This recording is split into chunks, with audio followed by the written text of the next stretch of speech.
Bonjour à tous. Nous recevons aujourd'hui Grégory Guillotin qui a eu l'extrême gentillesse de venir nous rencontrer aujourd'hui pour vous parler de son métier passion. Oui, d'accord ? tout à fait. C'est une passion. Et il y a plus grand monde qui m'appelle Grégory, tu vois, mais ça c'est parce que toi, c'est parce qu'on se connaît. parce qu'on se connaît bien. Voilà. On se connaît bien. Sinon, tu veux qu'on dise quoi ? Greg. Greg tout court. Greg Guillotin. Greg Guillotin. Voilà. D'accord. Ouais, non, mais c'est ce que je dis devenu normalement, un prénom, Greg Guillotin. Ouais, c'est ouais. vraiment mieux. Moi, je dis Grégo et on sait que c'est Ouais, toi. c'est vrai, c'est tout le monde Grégo. reconnaît. Ouais, donc, c'est vrai. Voilà.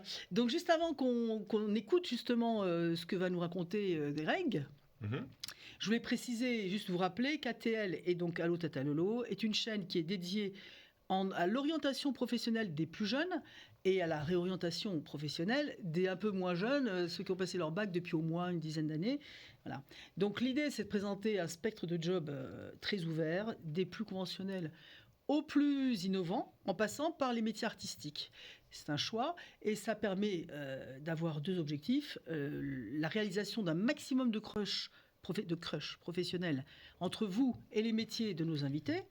Et la deuxième chose, modestement, d'essayer d'améliorer, je dirais, une mentalité française qui est très monolithiste au niveau professionnel. Voilà. Donc sortir du monolithisme professionnel et arrêter de croire qu'une vie professionnelle se fait sur un seul métier, mais accepter ce qui se passe aujourd'hui partout autour de nous, se dire qu'une vie professionnelle, c'est la succession de plusieurs métiers. C'est tout à fait possible aussi. Voilà. Ah oui, tout à fait. J'en suis la preuve. J'en suis la preuve. Bah voilà, alors dis-nous, justement. Oui, ça on va pouvoir en parler. Bah vas-y, dis-moi pourquoi tu es la preuve. Pourquoi je suis la preuve ? Parce que moi, je viens d'un métier qui était vachement plus... Tu parlais des métiers conventionnels, avant de faire un métier chelou comme le mien. Parce qu'aujourd'hui, là, on va le dire, on est plus dans la partie métier chelou. Voilà. Quoique, partie... branche comédie, on va dire, mais un peu spécialisée, donc dans la caméra cachée, ça on pourra en parler. Mais c'est vrai qu'avant je faisais du marketing et je me suis réorienté à 28 ans, je crois. Voilà. Si tard que ça, c'était 28 ans ? Oui, c'était très tard, j'ai commencé très tard. J'ai cru que c'était plutôt 23, 24. Je faisais du théâtre en amateur avant, mais la vraie réorientation, ça a été plutôt à 28 ans. Le déclic, le dauphin, Benguy, tout ça, le personnage avec son dauphin. Voilà, je sais pas, j'ai dû tomber sur la tête à 28 ans et puis je suis parti de chez moi avec l'idée de faire des caméras cachées. Mais moi, Lolo, est-ce que si tu me permets, je peux te poser d'abord des questions, parce que là, tu as fait quand même une trentaine d'interviews, si je ne me trompe pas, trentaine d'émissions. Une trentaine de podcasts avec Maëva qui est derrière la caméra. Elle a envie de nous.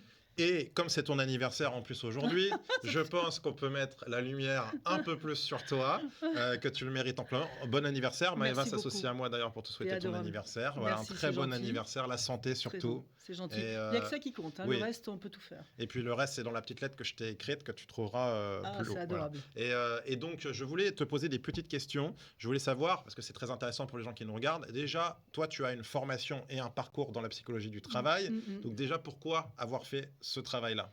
Alors, très simplement, je suis devenue... c'est vrai que c'est intéressant de le savoir parce que c'est ce qu'on appelle vraiment une vocation. J'ai choisi mon métier, j'avais 12 ans. Donc en fait, j'ai choisi de faire ce métier parce que je suis issue d'une famille pieds noirs, mais mes parents, quand ils sont arrivés, ma mère s'occupait des enfants et mon père a fait comme tous les déracinés de la planète, après les guerres ou pas, travailler dans ce qu'il a trouvé. Comme il avait fait un module Beaux-Arts, Beaux-Arts parisiens à Oran, il s'est orienté vers la vente de collections, de bouquins de collections magnifiques, donc c'était passionnant pendant des années. Et puis ce qu'on appelle les revers de fortune, il s'est retrouvé du jour au lendemain, plus de costard 3 pièces, mais un pull et un jean pour faire chauffeur de taxi. Et moi qui avais 12 ans à l'époque, les chauffeurs de taxi, il fallait préciser une chose, à l'époque se faisaient assassiner quasiment 1 ou 2 par semaine, parce qu'à l'époque il y avait des caisses avec de l'argent dedans, dans les voitures, ce qui faisait qu'ils les assassinaient, ils prenaient la caisse et ils partaient. Voilà. Donc moi, gamine de 12 ans, voir mon père rentrer à 2-3 heures du matin la nuit pour nous nourrir, ça m'a traumatisée parce que je l'ai vu énormément changer, changement de look, changement de langage, changement de comportement et surtout une anxiété grandissante qui me perturbait beaucoup en tant que petite fille. Et il a compris que je l'attendais tous les soirs quand il rentrait du travail. T'étais morte d'inquiétude. Et j'étais morte d'inquiétude. Il rentrait à 2-3 heures. Et il a donc décidé de faire la journée plutôt que le soir. Et ça a été une erreur de sa part et une culpabilité pour moi parce que je me suis dit, waouh, la nuit, il roulait, c'était plus cool. Alors que maintenant, à cause de moi, il est de jour et il se tape les embouteillages du matin au soir. Voilà. Et donc, comment ça s'est passé dans ma tête ? Je me suis dit, waouh, c'est ça le travail ? C'est ça une vie professionnelle qui a autant d'impact, qui peut te faire aussi mal. Donc, dans ma petite tête de gamine, je me suis dit... Tu voyais que ton père n'était pas heureux dans ce qu'il faisait? Je voyais qu'il était... Non, pas heureux parce qu'il avait toujours le sourire et qu'il nous cachait son anxiété. Mais tu sentais qu'il y avait quelque chose? Je sentais qu'il était anxieux, oui, il changeait beaucoup, il avait beaucoup changé. Et donc, voilà, et ça me faisait mal. Et donc, je me suis dit, est-ce qu'on peut pas aider les gens avant qu'ils soient mal, quoi? C'était ça le raisonnement. Et je me suis répondu parce qu'on m'a foutu à la porte en 6e, parce que je rigolais tout le temps en classe. On me fout dehors, je descends d'un étage, je rencontre une conseillère d'orientation, elle me donne des bouquins, je tombe sur chef du personnel et je découvre qu'on peut aider les gens dans le travail. Et là, alors ça a évolué de chef du personnel. Il fallait être juriste, j'avais aucune envie de faire du droit. Et les fesses sur une chaise, c'était pas mon truc. Psychologue du travail était logique. Et puis en sortant de la psychologie du travail, consultante en ressources humaines, parce que consultante, on va chez les clients, on bouge, c'est extrêmement physique et ça me correspondait complètement. Mais attends, t'avais quel âge là quand t'as lu ce livre et que tu t'es dit, ça y est, c'est ma vocation? 12 ans. À 12 ans, t'avais cette maturité-là? Même pas, j'étais en 6e, j'avais 10 ans et demi. Alors c'est vraiment ce qu'on appelle une vocation pour le coup, parce que pour à 10 ans ou 12, savoir que c'est ça que tu veux faire et tu l'as fait. Oui, je l'ai fait, mais j'ai fait psycho parce pour faire ce métier de chef du personnel, il fallait faire du juridique, de la psycho, machin. Mais s'il avait fallu faire de la gymnastique, j'aurais fait de l'UREPS, tu vois. C'est pas un problème. Je voulais faire ce qu'il fallait faire pour aider les gens dans le travail. Je voulais aider les gens dans le travail. Je voulais anticiper sur le mal et j'avais pas envie qu'on attende qu'ils soient flingués, dépressifs, burn-out et tout le tralala, pour s'occuper d'eux. Moi, je suis très préventive comme fille. J'aime ce qui est préventif. Donc, je suis pour la médecine préventive et non pas curative. Tu es surtout très tournée vers les autres, déjà, de base. Ouais, c'est lié, mais c'est lié. C'est le fait de les aider. Et voilà. Et c'est comme ça que ça s'est inscrit et que je suis devenue psycho du travail. Donc, et ergonome. C'est un peu un hommage à ton père. Totalement. Donc, c'est un peu c'est lui qui a été le déclic. Et est-ce qu'il l'a su? Oui. Il a su ça. Oui, et je lui ai dit, et le sentiment de culpabilité que ça m'a donné a été très lourd pour moi pendant des années. Et il m'a dit, surtout pas, j'ai fait ce que je devais faire. Pourquoi de sentiment de culpabilité? Parce que c'est à cause de moi qu'il est passé de taxi de nuit à taxi de jour. Oui. Et c'est là qu'il est devenu beaucoup plus anxieux. Parce qu'il était dans les embouteillages du matin au soir. D'accord. Est-ce qu'il a continué taxi une douzaine d'années, et après il a fait autre chose. Ouais, voilà. Il a quand même changé. Oui, il a changé après, mais il a quand même fait 12 ans. C'est la période où il s'est... Aujourd'hui, tu es ravie d'avoir suivi cette voie-là et d'avoir fait ce parcours là-dedans? Je suis très heureuse et c'est grâce ou à cause de mon père. On va dire les deux à la fois. Voilà. Tu as aidé des gens, c'est merveilleux. J'ai aidé des gens, j'ai fait ce que je voulais et grâce à mon père. Voilà. Exactement. Et comme c'était quelqu'un de très altruiste, sans le vouloir, par sa générosité, son courage, il a passé le relais. Eh ben c'est beau, c'est une belle histoire. C'est une très belle histoire. C'est très bien de le dire aujourd'hui. Oui, parce que c'est quand même mon podcast, rappelons-le. Donc, j'ai bien que je puisse faire l'animateur. On a inversé les rôles, c'est très bien. Non, compte pas sur moi. Non, mais c'est très bien. Moi, ça me va d'être à ce poste-là. Compte pas sur moi. Il y a une deuxième question que je voulais te poser, et c'est quand même intéressant aussi, mais je pense que c'est un peu dans le prolongement. C'est pourquoi cette émission Allo Tata Lolo, pourquoi tu as fait ce podcast-là, cette émission-là? Pourquoi tu as choisi de le faire? C'est assez logique, parce que, en fait, moi, je suis coach de vie, donc je disais depuis maintenant 26 ans. Coach de vie et responsable de la chaîne, ce que je disais tout à l'heure. Et pendant 38 ans, j'ai été consultante en ressources humaines. Donc formation, audit, recrutement, chasse de tête, marque employeur, plans sociaux, tout ce qu'on peut, tout ce qu'on fait. Toutes les facettes d'une DRH, exception faite du juridique, que je ne maîtrisais pas du tout. C'était pas ma tasse de thé, hors les contrats de chasse. Et donc, ces 10 dernières années, il y a deux choses qui m'ont l'une attristé, l'autre horripilé. Ce qui m'a attristé, c'est de voir la baisse flagrante qu'on appelle ça, de l'errance professionnelle des plus jeunes. Donc la baisse flagrante des vocations, que moi j'ai eu cette chance d'en vivre une, et ça me turlupinait sérieusement. Et la deuxième chose qui m'horripile, c'est le monolithisme à la française. D'accord. C'est-à-dire, regarde, un gamin aujourd'hui, il naît aux États-Unis. Il va pas se poser la question. Il peut très bien démarrer ingénieur informatique, finir un pinceau à la main pour peindre des murs ou des aquarelles et passer par l'horticulture, la pisciculture, l'agriculture, tous les trucs en hure. Mais tu veux dire que la chose peut se révéler au fur et à mesure des années, que je veux dire demain il peut se découvrir une passion sur le tard et puis qu'il peut en faire un métier. Donc c'est quoi, t'avais envie de parler aux jeunes pour leur dire c'est pas fermé, c'est pas cloisonné. Il y a rien de fermé. Regarde aujourd'hui. Bon, je crois que t'as pas d'enfant. Non. Voilà. Mais ceux qui ont des gosses qui ont passé un bac le savent, on a tous bien morflé avec le Parcoursup. C'est une vraie galère. Donc le môme est en stress intensif, il va le refiler à ses parents, les parents, ça retombe sur le gosse et ça tourne, c'est un cercle vicieux. Le travail occupant une tellement grande part dans la vie de chacun, D'accord. Forcément, ça a un impact, c'est ce que tu dis. Forcément, ça a des répercussions sur tout. Oui, mais je suis entièrement d'accord sur ce que tu dis. Mais ça ne se justifie pas. Oui, tu as raison, c'est ce que je disais. Voilà, on met un poids, c'est-à-dire que le Parcoursup, on a l'impression que si le môme se trompe d'orientation, il y a la famille et le gosse qui vont exploser, tout va exploser. C'est complètement débile. Calmons le jeu, ça a un côté mortifère et excessif qui est très dangereux pour les jeunes. Donc ça veut dire moins de pression sur les épaules des jeunes. Mais bien sûr. Pas forcément leur demander, comme toi, tu as su à 12 ans que tu allais vouloir faire ça plus tard, mais ce n'est pas le cas de tout le monde. Non, et bien donc, sûr. Tu veux dire qu'il faut arrêter de leur demander dès leur plus jeune âge ce qu'ils veulent faire et déjà de faire un choix. C'est du harcèlement. Ouais, d'accord. Pour moi, c'est du harcèlement. En tant que psychologue, ce que je vois depuis des années, ça m'horripile, ça me désole. C'est du harcèlement. Et puis on pourrit la vie des parents aussi, qu'on culpabilise, alors qu'un enfant, il ne sait pas. À un moment donné, il saura. Et puis peut-être qu'il n'aura pas de vocation, mais si on lui fout la paix, si on le laisse s'ouvrir au niveau du spectre humain autour de lui, il va découvrir des choses et il choisira un métier qui au moins lui plaira. L'idéal, on l'a dit dans ces podcasts plusieurs fois, c'est qu'au lieu de leur tomber sur la tronche à date fixe, 1 an avant le bac, c'est d'apprendre aux enfants à être très curieux, à aller vers les autres. Et si un gosse qui commence à s'intéresser à son entourage, interview dans le cercle privé de ses parents par exemple, les gens qu'ils rencontrent dans la famille et autour d'eux, ils vont très vite découvrir des métiers et des vies différentes. Au moment du bac, je vous le signe, ils auront déjà des envies réelles, profondes. Et c'est pas à date fixe, c'est apprendre à un enfant la curiosité qu'il aura un boulot qui va lui convenir. Et puis encore une fois, pas un seul boulot. Donc ça marche aussi par le fait de s'intéresser à ceux qui exercent, qui sont déjà en place. Et donc ton émission, mais également s'intéresser aux autres métiers qu'on a autour de soi. Et c'est ça que tu veux dire. Tu veux dire qu'il y a peut-être des parents qui mettent trop la pression et qui disent tu vas faire ça, mon fils, tu seras, tu vois, alors que c'est pas dit que ça lui convienne. Et puis on le met dans une voie, je dis au hasard, scientifique. Et puis après, du coup, il va aller de fil en aiguille. J'en ai vu plein, Grégory, j'en ai vu plein, Greg. Toute ma vie, j'ai vu des gens. Il y avait ceux qui étaient heureux, et ceux qui étaient heureux, c'est quoi un homme heureux dans le travail? C'est le bonhomme ou la dame qui est à la bonne place. Donc moi, je n'ai eu de cesse en étant chasseuse de tête que de mettre des gens, des bonnes personnes à la bonne place. Voilà. Donc à l'inverse, qu'est-ce qui est pas heureux? Celui qui est dans un poste qui ne l'épanouit pas. Et donc, quand tu penses que c'est 8, 9, 10, 12, 14 heures par jour, basta, quoi. D'où l'importance de bien choisir, d'être sûr de ce qu'on veut faire. Vraiment, exactement. Je suis d'accord avec toi. Mais quels sont les leviers pour ça? Parce que du coup... les leviers, c'est-à-dire dans quel sens? Justement, comment tu peux, quand tu es jeune, savoir un peu ce qu'il y a de pire? C'est les stages. Les stages, très bon. Tout ce qui est apprentissage, tout ce qui est alternance, très bon.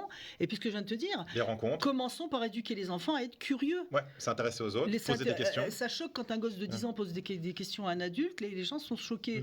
Non, c'est un môme qui a été bien éduqué, au contraire. La curiosité, c'est le moteur de tout. Mais bien sûr, et puis il faut qu'il ait les cartes en main pour pouvoir choisir. Donc il faut déjà qu'il ait à disposition les informations. Bien sûr. Pour savoir ce qui peut lui plaire. Bien sûr. Et puis dire au gosse, ça va te plaire un certain temps, c'est pas à vie. Tu vois, il signe pas à vie. Ça va pas exploser si tu tombes. Il fait 4 ans ça, on l'a fait dans ses podcasts. On a eu des exemples flagrants. On a eu Mathieu Déringer qui était à l'origine, qui avait fréquenté un peu les prisons et qui a eu une vie très agitée en début de vie et qui se retrouve aujourd'hui un des meilleurs hypnothérapeutes de France. On a eu un monsieur qui était directeur, on a eu Yves qui était directeur des études de prix, responsable études de prix dans un gros du bâtiment, qui est devenu vitrailliste en changeant. Voilà, il y a des ponts incroyables. Rien n'est définitif dans le travail. Complètement. Voilà. Restons open, comme disait JCVD. JCVD, il disait open. Voilà. Mais je suis totalement d'accord avec toi. Et quand je disais que j'ai eu ce parcours-là aussi un peu particulier, c'est que effectivement, au départ, je faisais du marketing. J'ai été vers la gestion parce que je me suis dit, tiens, c'est ça qui va me plaire. Parce que de fil en aiguille, je me suis retrouvé à faire, j'étais à Dauphine en gestion. Et puis ensuite, je me suis dit, qu'est-ce qui me plaît le plus là-dedans? Mais j'étais déjà dans un étau. Je veux dire, il fallait que je choisisse parmi plusieurs disciplines de gestion. Et donc, j'ai pris le marketing parce que je savais que j'étais quelqu'un d'assez créatif. Il fallait du coup que je choisisse une discipline créative. Et c'était la plus créative dans le panel d'outils de gestion, on va dire. Et donc, j'ai fait du marketing. Mais c'est que lorsque je me suis mis à faire du théâtre en amateur que je me suis dit, tiens, en fait, c'est ça que j'ai envie de faire. Et je l'ai fait très tard. Voilà. Qui t'a fait comment t'as choisi la gestion dans un premier temps? Mais parce que c'est qui à l'origine, tes parents, toi? Non, je crois que j'ai entendu parler du. Mais tu vois, j'étais pas. Peut-être que j'ai je saurais pas te dire la genèse vraiment, mais j'ai entendu parler du marketing. Je me suis dit, tiens, on va concevoir des produits. Tiens, c'est intéressant d'imaginer de lancer des nouvelles gammes, d'imaginer. En fait, il me fallait quelque chose de créatif. Et je me suis retrouvé, parce que j'ai fait une fac de gestion, c'est bien, ça me permet d'essayer de comprendre pourquoi j'ai fait ça. Je me le demande que aujourd'hui. Mais oui, c'est du live. Et en plus, je sais qu'il n'y aura pas de cut, alors je ne dois pas dire n'importe quelle connerie là. Pas de cut.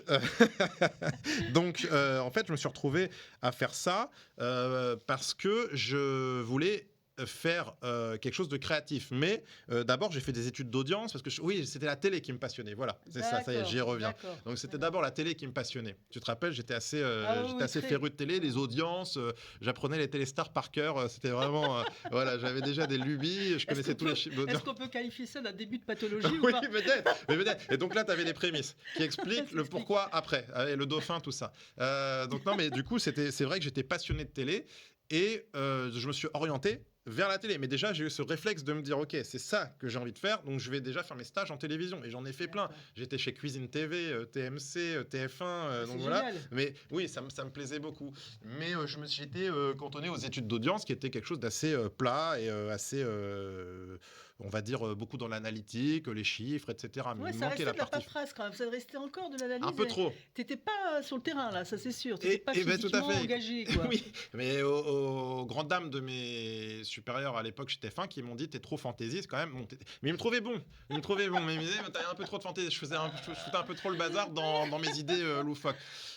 Donc, il s'est avéré que je me suis dit, ok, je vais m'orienter vers quelque chose de plus vivant, et je me suis retrouvé à me dire, ok, je vais faire je crois que c'est là que j'ai fait un master du coup en chef de produit. Et puis je me suis retrouvé chez My Major Company, mais toujours parce que c'était la musique. Alors c'était un peu voisin quand même de la télé, mais avec l'idée d'aller à la rencontre des artistes, etc. Et donc il y avait quelque chose de plus en plus vivant. Et puis j'ai commencé le théâtre en parallèle à ce moment-là.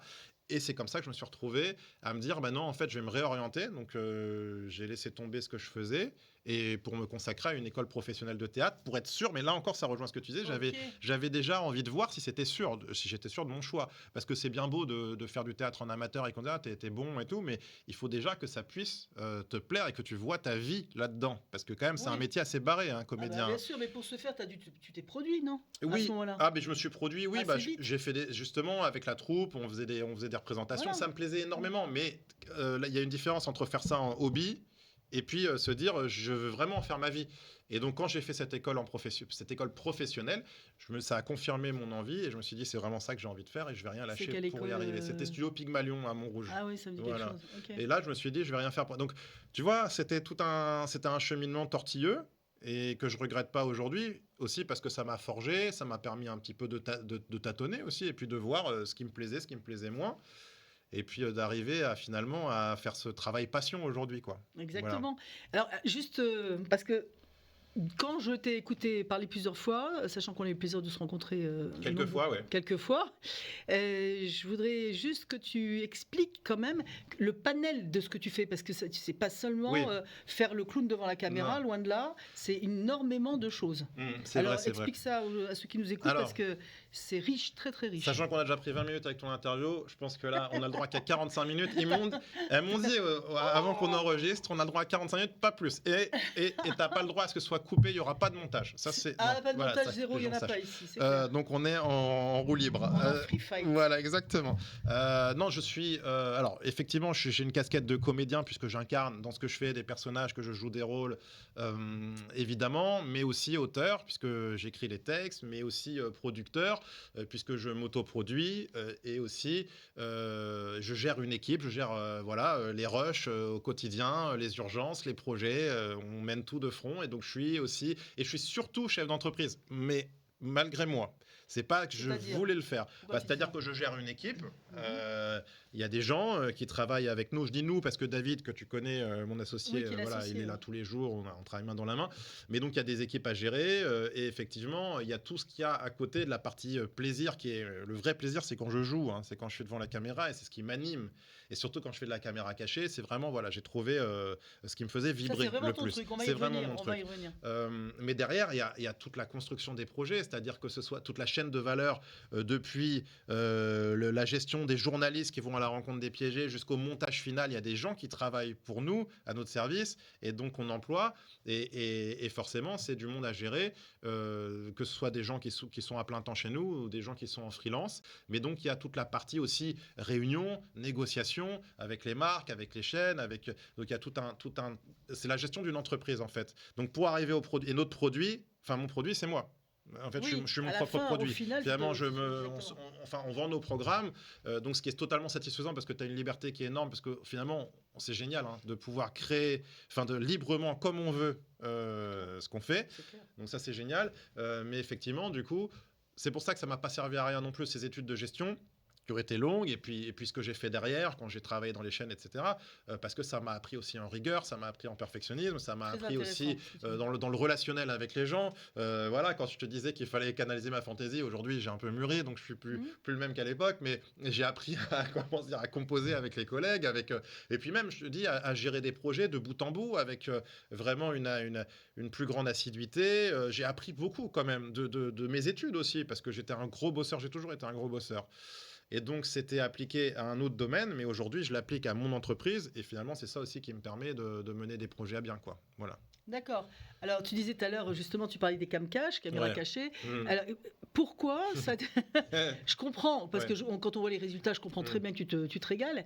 Mais tu le fais depuis longtemps déjà. C'est marrant parce que je me souviens quand j'étais petit, tu m'avais dit, t'avais dit à ma mère... T'avais dit lui, mais il faut qu'il dise. T'avais dit regarde sa tête déjà. Et t'avais. Non mais mon air un peu couillon. Voilà. Non mais c'est vrai, t'avais déjà ce truc. Et ton père d'ailleurs le disait aussi. On l'a toujours senti, mais c'est vrai aussi qu'on a eu droit à du Michael Jackson pendant quasiment une quinzaine d'années. C'est vrai que j'ai dansé à Michael Jackson aux fêtes de famille, au mariage, etc. T'as commencé très jeune. Moi, le premier Michael Jackson, 4 ans et demi, je crois qu'il avait à peu près.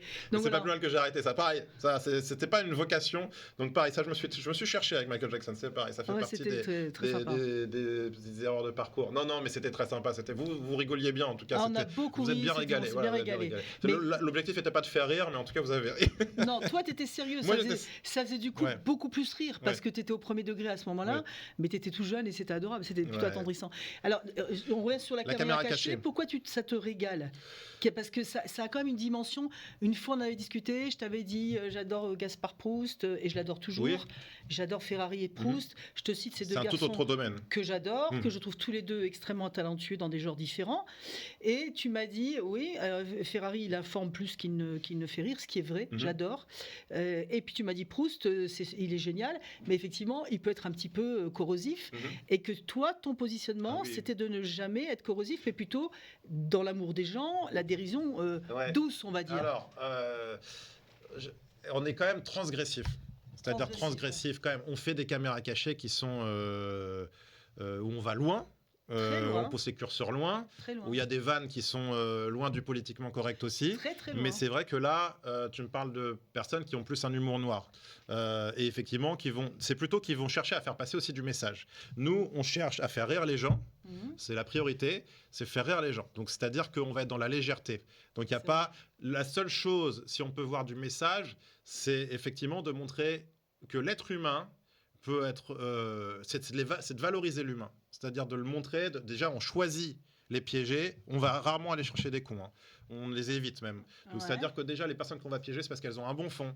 Elles ont des bonnes choses à transmettre. Elles ont des valeurs à transmettre, que ce soit des valeurs positives dans le travail ou des valeurs positives sur l'humain. Et vraiment. Et elles sont au minimum extrêmement patientes. Oui, au minimum extrêmement patientes. Ça, c'est sûr. Tolérantes, patientes, l'envie de transmettre à un stagiaire qui pourtant est sincèrement très casse-pied, mais ils vont avoir l'envie de transmettre l'amour de leur travail. Et puis, ils vont être dans leur travail très professionnels. Et je pense que c'est important de choisir des gens comme ça. On a rarement été choisir un mec qui aimait pas son boulot, qui était feignant. Et puis de toute façon, il n'aurait pas voulu faire le reportage. Parce qu'on rappelle que le pire stagiaire, parce que là, on parle beaucoup de ça, c'est un reportage. On fait croire à la personne que c'est un reportage sur son métier, un reportage sérieux.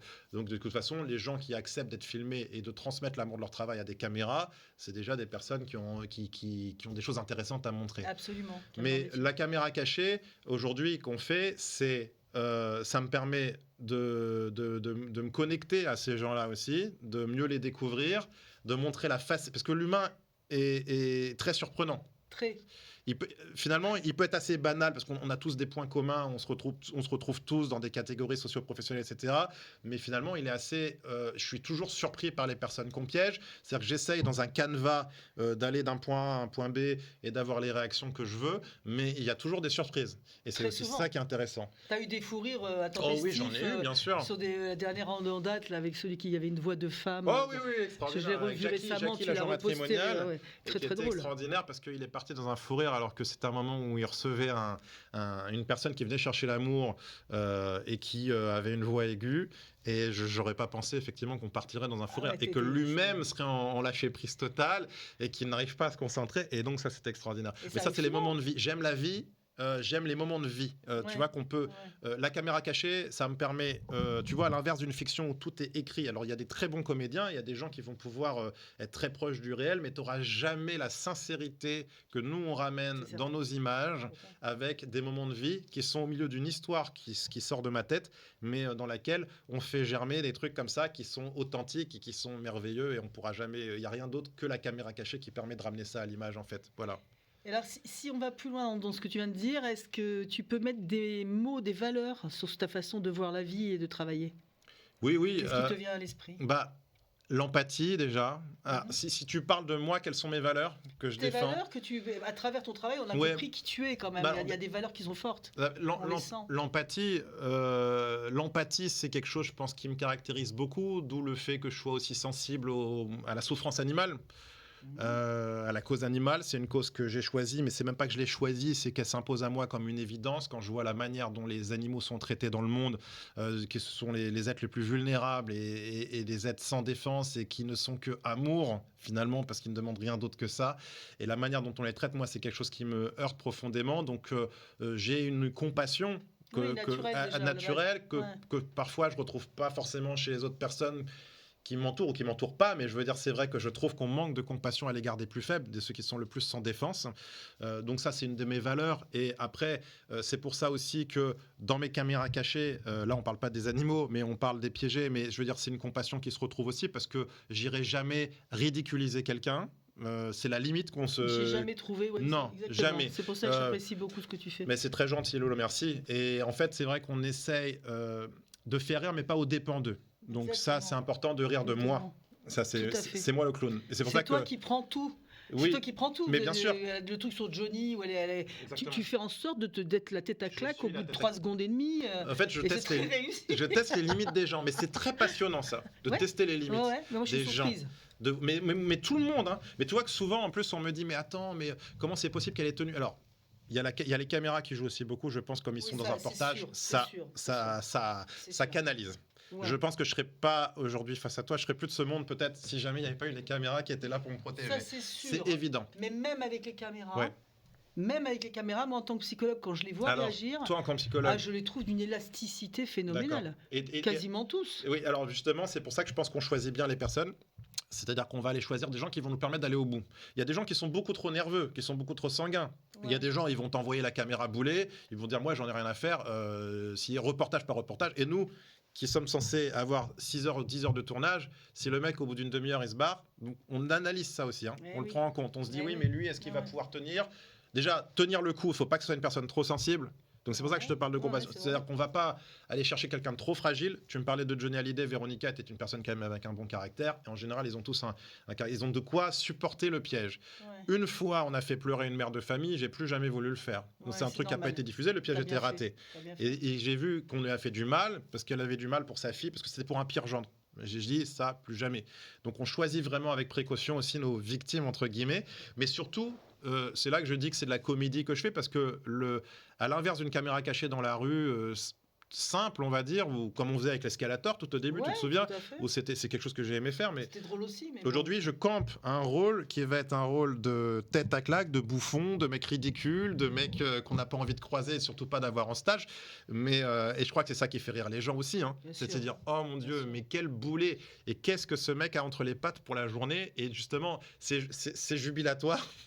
de se dire j'aimerais pas être à la place du mec, Complètement. et c'est pour ça qu'il y en a qui me disent ouais mais les caméras cachées ça va loin, etc. Mais ça se finit toujours bien. Donc si à la fin de la caméra cachée la personne ne réagit pas bien, c'est que c'est une caméra cachée ratée de toute façon. D'accord. Si la personne lors du reveal, ce qu'on appelle le reveal au moment où on dit que c'était une blague, si la personne dit mais vous plaisantez, vous m'avez fait perdre, ça ce serait une cata, ça n'est t'est jamais arrivé dans le pire stagiaire. Parce que ça a été bien ciblé, vous avez fait Voilà. effectivement. Donc c'est pour Même ça avec ceux qui avaient l'air un peu agressifs, hein, l'hôtelier, Oui. il y a Oui. Lui, regarde, lui le gérant de gîte. Ah lui, on avait peur pour toi. Mais là. c'était un amoureux de la vie. Donc tu vois, il avait ce côté très nerveux, mais c'était alors ça on n'avait pas pressenti qu'il serait aussi nerveux. Très nerveux. Non, on n'avait pas pressenti autant. Mais tout de même, son côté j'aime la vie, j'aime mon métier, j'aime la montagne, etc. fait qu'il avait quand même à cœur de me faire découvrir sa vie. Ouais. Et on le voit même par moments dire allez Louis, viens avec moi, on va boire un verre, on va se détendre. Il était déçu de ton comportement, mais il avait envie de. C'est des gens qui ont l'envie, c'est le moteur.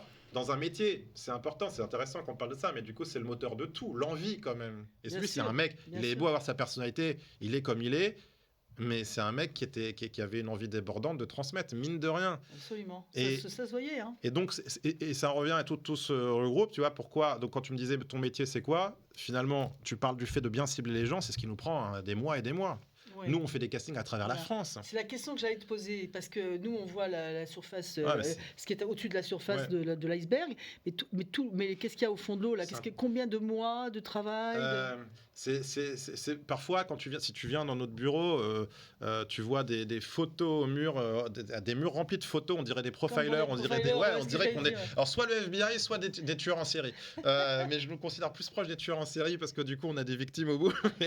Non, mais tu vois, toujours dans la bienveillance, vraiment. Mais oui, c'est un travail millimétré, c'est-à-dire d'appel à candidature. Si vous voulez piéger votre proche, envoyez-nous un mail. Donc, on trie des dizaines de milliers de mails. Il y en a vraiment beaucoup qu'on reçoit. On a un formulaire en ligne. Maintenant, les gens remplissent. On a fait vraiment... alors, décrivez-le nous, son nom, son prénom, son métier. En quoi est-il drôle à piéger ? Comment es-tu sûr qu'il ne connaît pas Greg ? Ça, c'est devenu aussi quelque chose qui nous prend des mois et des mois de travail en plus, parce que d'être sûr de trouver des personnes qui ne me connaissent pas.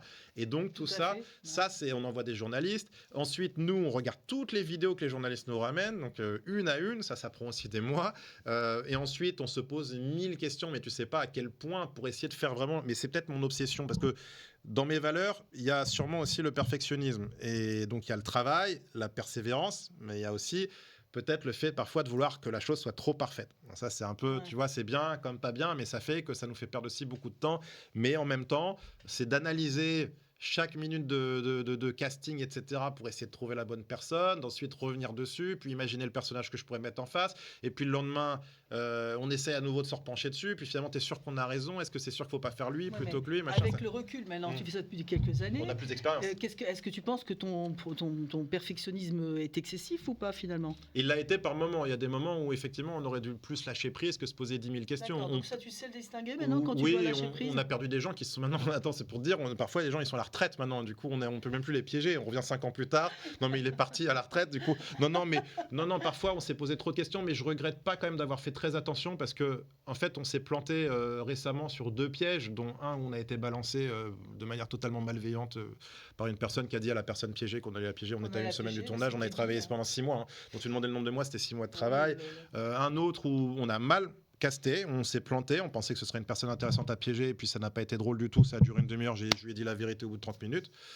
Donc faut pas non plus se rater, donc je peux pas non plus que me jeter la pierre et dire oui on a trop perdu de temps et tout, parce qu'en même temps si tu te rates, tu vois, c'est des mois et des mois de travail, et ça coûte très cher. C'est pas que l'argent, hein. C'est l'énergie aussi, c'est le moral, forcément. Tout ce qu'on investit, hein. Quand tu perds 6 mois, ça va... Quand tu travailles pour rien pendant 6 mois, tu peux être moins bon dans ton travail, tu as le droit, personne n'est parfait, puis on peut parfois avoir des moments où on est moins bon, mais carrément travailler 6 mois pour que ça soit réduit à zéro, c'est extrêmement frustrant. Alors, qu'est-ce qui nourrit chez toi ton travail ? Quand je t'écoute, aujourd'hui, tu as quoi, t'as une petite quarantaine, ouais, c'est ça. Qu'est-ce qui nourrit chez toi ce travail ? Mon ventre. Déjà. Ton ventre. Ouais, ça je mange bien, mais trop du coup. Je me suis mis au sport. J'ai commencé le régime. Qu'est-ce que ce travail nourrit chez moi ? Mon besoin de créativité, ça c'est évident. J'ai toujours besoin de créer des projets. C'est ça dont je me suis aperçu aussi au fur et à mesure du temps. Je peux pas être dans un immobilisme ou faire des tâches qui sont trop monotones. Ouais. C'est sûr, hein. Oui, c'est ça aussi. Je suis très joueur. Ah oui, c'est vrai qu'il faut pas taper trop avec le micro. Je suis Très joueur, c'est certain. très joueur. Et du coup, je pense que ça nourrit mon besoin de jouer parce que chaque projet est un terrain d'expérimentation nouveau pour moi. Ouais. Et chaque nouveau projet et chaque nouveau piégé, même j'ai envie de dire, et puis, comme je disais tout à l'heure, ma connexion aux gens, je pense que c'est important.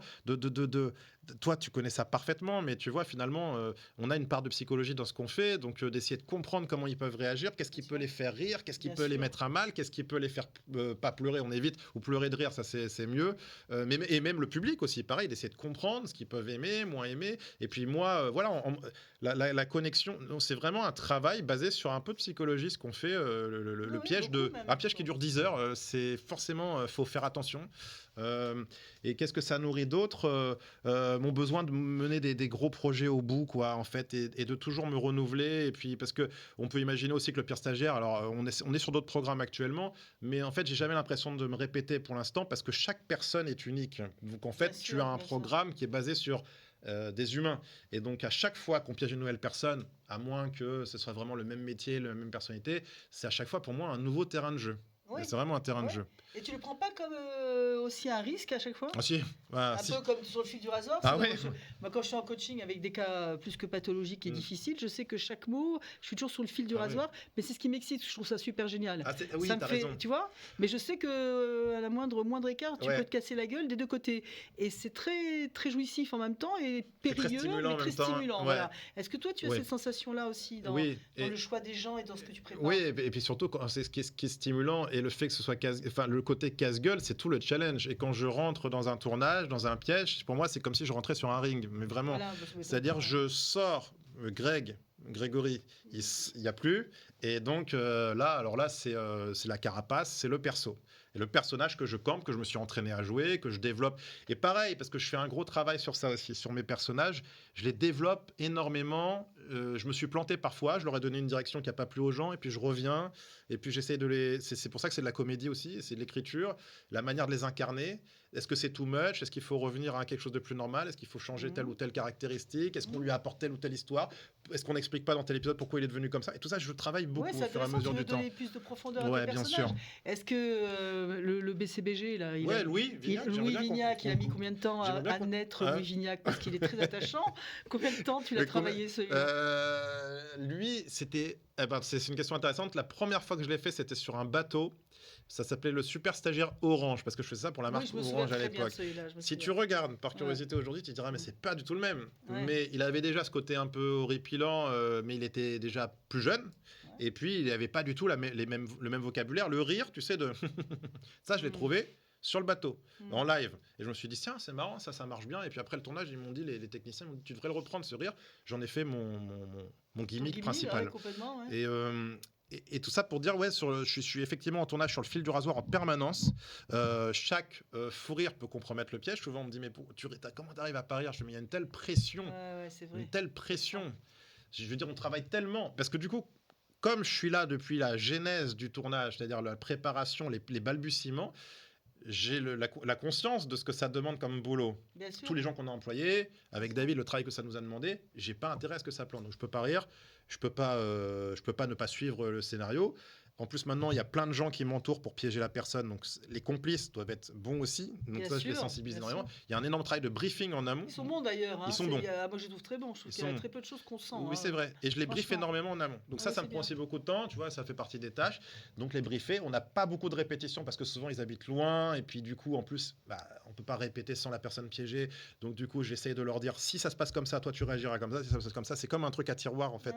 Donc, il y a tout un. Je lui dis attention parce qu'il pourrait à ce moment-là s'en aller ou faire ci, faire ça, auquel cas tu fais telle chose ou telle action. Ça, c'est et surtout, le but, c'est de le ramener dans le scénario, la personne. Donc, ce qui est très intéressant, ce qui me passionne vraiment, c'est comment arriver à rendre acteur de quelque chose une personne qui n'est pas du tout au courant qu'elle est dans un sketch.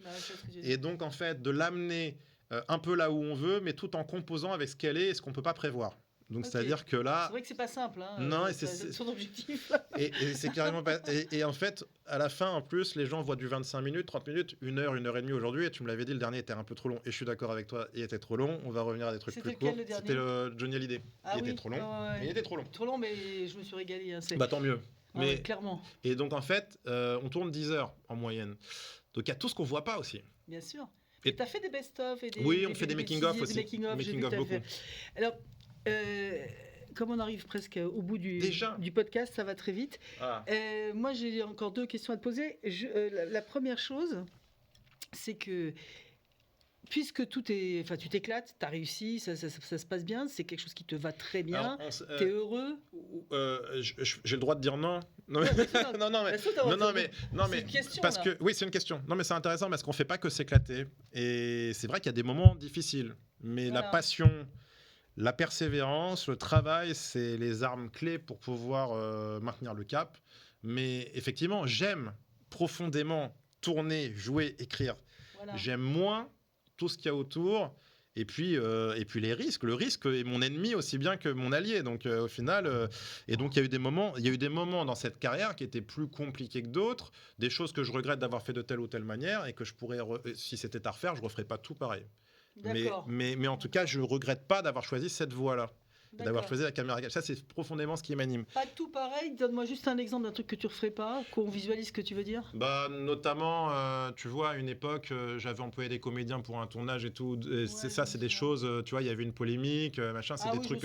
Mais tu vois, il y a des choix qui ont été débiles et que j'aurais pas eu à faire, ou même d'avoir trop persévéré justement sur certains tournages, alors qu'il aurait valu passer à la suite et puis se dire c'est bien ce qu'on a, faut arrêter de vouloir tout le temps perfectionner et tout.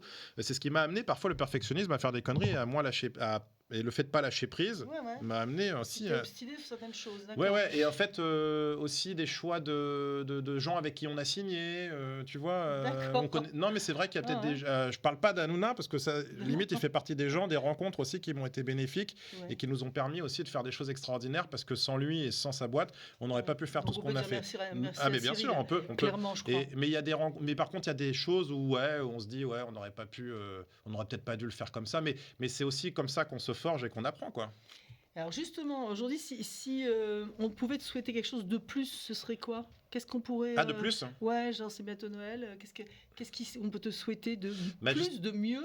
Justement, de me concentrer plus sur la créativité. Ça va avoir plus de temps pour faire de la créativité. Oui, pour garder la flamme. Parce que je pense que c'est ça qui fait qu'elle vacille aussi parfois, c'est qu'il y a toutes les complications. Je te parlais des pièges qui avaient été foirés tout à l'heure, des choses comme ça. Ça, c'est des choses aussi qui peuvent un peu ternir le moral, mais je pense qu'on a besoin de garder la flamme, et pour ça, et les gens, ils le sentent aussi. Les gens, quand ils regardent nos vidéos, s'ils voient que tu n'as plus le mojo, l'énergie et tout, que tu fais plus ça par plaisir, ça va se sentir. Donc il faut qu'on me souhaite de dégager plus de temps, de trouver les bons alliés, les bonnes équipes, pour pouvoir, tu vois, je monte encore mes vidéos aujourd'hui, c'est aberrant de me dire qu'aujourd'hui je monte encore. Étonnant, donc voilà, il faut qu'on trouve les bonnes personnes pour pouvoir dégager la créativité, et peut-être que je sois moins étiqueté aussi, mais en même temps, comme c'est ma passion, tu vois, le cinéma par exemple en France, ils ont tendance à te marquer, tu vois, moi je suis Marco Ferrouche par la caméra cachée. Et donc, voilà, donc peut-être qu'il y a... Ah oui, mais c'est vrai, hein, c'est vrai. Moi, on m'a refusé des rôles que je devais avoir pour des films, pour des longs métrages, parce que j'étais marqué. Alors qu'on n'étiquette pas les gens qui sont humoristes sur scène et qui passent au cinéma. Ouais, c'est assez étonnant. Il y en a beaucoup quand même. C'est étonnant. Il y en a de plus en plus, mais ils passent d'abord par... Ouais, c'est vrai. Je trouve que c'est étonnant. Peut-être qu'on peut me souhaiter ça pour Noël, en tout cas. Ouais, pour Noël, te souhaiter ça, de passer sur la partie ciné-comédie. En tout cas, on sera content de te retrouver. Ouais, on va écrire nos propres longs métrages aussi. On s'est prévu qu'on fasse des choses. Ah, c'est prévu aussi, ça, c'est génial. Ouais. Donc, avant qu'on se quitte, Greg, la question la plus importante, je sais pas, tu as une petite devise qui te sert dans la vie, ou des mots qui sont des mots moteurs et pharres, tu vois, ramener au travail. Non, plus dans la vie en général, pour toi. Non, parce que là, c'est justement, j'aurais dit, soit tu fais un projet à fond, soit tu le fais pas du tout. Voilà. Donc là, on rejoint encore ton perfectionnisme. Ouais, c'est encore du perfectionnisme. Non, mais c'est vrai qu'il faut. Il faut s'en donner les moyens et puis persévérer, parce que je dirais un truc aux jeunes aussi qui est important, surtout dans ces voies-là, c'est que le travail, on parle de travail depuis tout à l'heure, c'est un moteur essentiel. Il faut bosser, il faut persévérer, mais il faut être patient. Parce que tout ne vient pas tout de suite. Moi, j'ai connu des embûches, j'ai connu des moments. Voilà, je me suis donné les moyens, je me suis donné en fait, la motivation et puis le temps consacré à ce que je fais pour réussir, mais ça viendra pas forcément. Ça met du temps. Combien de temps tu as mis du temps? Combien de temps tu as mis, à ce que ça marche vraiment fort pour que ça marche vraiment bien? Quelques années quand même. Ou déjà juste bien. Quelques années. Moi, j'ai eu la chance de rencontrer 28 ans, et puis après, j'ai fait Benguy. À 30 ans, ça a commencé à bien marcher quand même. Tu as eu un prix pour... c'est pas les Energy Awards. Ouais, c'était W9 et tout. W9, c'était avec le dauphin. Le dauphin, exactement. Oui, c'était très drôle, le restaurant avec le dauphin. Ouais. Mais en fait, il ne faut pas se mettre la pression du temps. Je parle de tous ceux qui vont vouloir faire de la création de contenu, parce que finalement, je suis aussi créateur de contenu. Forcément, c'est aussi mon métier. C'est qu'il ne faut pas avoir peur au départ d'échouer, de se planter, de ne pas trouver tout de suite. Moi, il y a des choses, des tournages dont je ne suis pas super satisfait avec le recul. Il y a des choses qui seront moins bien, des choses qui seront mieux. Vous aurez du succès parfois moins. Mais en tout cas, c'est avec le temps et la persévérance et la patience que ça peut porter ses fruits. Il ne faut pas se décourager. Il ne faut pas se décourager pour la persistance et le temps qui ne tente rien à rien. Exactement. C'est un peu la même devise que moi. Oser. C'est d'oser. Il faut oser. De tenter. J'ai beaucoup osé à l'époque aussi. Ouais. À l'époque, c'était comme ça aussi que quelques portes se sont ouvertes. Il faut oser. Voilà. Si vous êtes sûr de vous, moi j'étais sûr. Par contre, il y a un truc, c'est que j'étais sûr que ce que je faisais quand j'ai commencé avec mon personnage de Benguy un peu loufoque, c'est que j'étais sûr d'avoir quelque chose à proposer. J'étais sûr de moi que c'était quelque chose qui méritait d'être regardé. Ouais. Et quand on est sûr de soi, c'est là qu'il faut se donner les moyens pour y arriver. C'est action, quoi. Exactement. Voilà. On va remercier Greg. Merci à toi, Lolo. Vraiment bien fort. On s'est bien régalé, Maëva et moi. Et j'espère que ce sera exactement pareil pour vous. J'en suis sûre. Et puis, on va lui souhaiter que des bonnes choses. C'est gentil, merci beaucoup. D'être sur les grands écrans quand il le voudrait, quand il prépare quelque chose. Donc, ça doit pas tarder. Bien sûr, on prépare des trucs. Donc, ça, c'est une très bonne nouvelle. On n'arrête jamais, on prépare beaucoup de choses dans l'ombre. On n'arrête jamais. Souvent, on dit, mais t'es où? T'as disparu? C'est parce que ça met très longtemps à préparer, mais aussi parce qu'on est sur d'autres choses. Voilà. Donc t'es en... non, mais après, on verra. Après, le succès, ça, c'est autre chose. Mais en tout cas, on n'a jamais arrêté. On n'a jamais arrêté. T'es à fond dans ta passion. Ouais, c'est ça, exactement. C'est une passion. Ouais, c'est une passion. Ça se sent dans ce que tu dis et la façon dont tu le dis. On va vous remercier de nous avoir écoutés également. Toi aussi, t'es dans la passion. Ça ne cessera jamais. Ça fait jamais. Regarde, ça fait combien d'années que t'es dans la passion? Moi, c'est 40 ans de passion aiguë et c'est pas fini et ça continue. Et donc, tu confirmes ce que je dis, que toi, t'as rien lâché, que t'as toujours voulu... Non, il faut pas lâcher. Voilà. Non, faut pas. Moi, j'ai 3 verbes dans la vie. Si je devais donner, c'est aimer, donner et agir. Et je mettrais derrière apprendre, que j'aime beaucoup aussi, mais agir quand même. Parce que quand on a si tu as du talent et de la créativité et que tu n'oses pas, comme tu dis, ça revient au même, agir ou oser. Si tu passes pas, qui ne t'entraîne à rien, c'est la meilleure des devises. Le pire, c'est de regarder en arrière et de regretter. Le regret, c'est l'ennemi de tout en fait, parce que l'ennemi du bonheur. C'est l'ennemi du bonheur. Pas bien avec toi-même. Si tu fais que de regarder dans le rétro en disant j'aurais dû, donc alors faut se dire que les années passent aussi et que voilà. Donc, faut en profiter. mais s'il y a des jeunes qui te regardent, il y en aura sûrement, et donc du coup, eux, il faut qu'ils battent le fer tant qu'ils peuvent encore le faire. Exactement. Voilà. Je vous le conseille vivement. Voilà. Et je vous donnerai juste une petite citation que j'adore et que je donne très souvent. C'est une citation de Baden-Powell qui a inventé le scoutisme et qui dit un truc très simple. Il dit le bonheur n'arrive jamais à ceux qui l'attendent assis. Voilà, moi je trouve que ça résume tout, même au niveau du boulot, même dans la vie privée d'ailleurs. Voilà. Ouais, à part avec un loto, et encore le loto, il faut arriver au tabac, remplir la grille. non, c'est vrai qu'il y a peu de chances que le bonheur t'arrive si tu restes assis. C'est vrai que je vois pas trop de cas de figure. C'est clair. Je trouve que c'est très réaliste.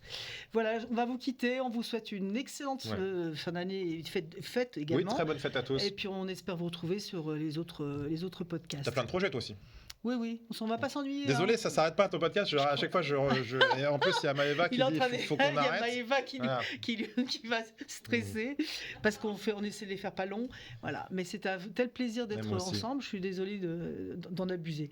On vous souhaite une excellente journée. Très bonne fête à tous et à très bientôt sur un autre podcast.